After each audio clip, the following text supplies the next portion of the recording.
হাসরের ময়দানে কত কাতার মানুষ হবে গো।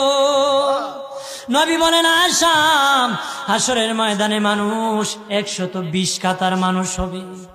কয় কাতার? আয়েশা রে, হাসরের ময়দানে 120 কাতার মানুষ হবে। আয়েশা সিদ্দিকা বলেন ইয়া রাসূলুল্লাহ, ইয়া রাসূলুল্লাহ, আমি জানতে চাই আপনার রাসূলুল্লাহর উম্মত কত কাতার হবে? নবী বলেন আয়েশা, আমি রাসূলুল্লাহর উম্মত একাই 80 কাতার হবে। আয়েশা বললেন ইয়া রাসূলুল্লাহ, দিনের নবীজি 80 কাতার দিয়ে আপনার উম্মত হবে, আপনার উম্মতকে কেমনে আপনি চিনবেন? নবী বলেন আয়েশা রে, আমার উম্মতকে 3টা পরিচয় আমি চিনব। 1 নম্বর পরিচয়, আমার উম্মতের কপাল থেকে নূর চমকাবে, নূর চমকাবে।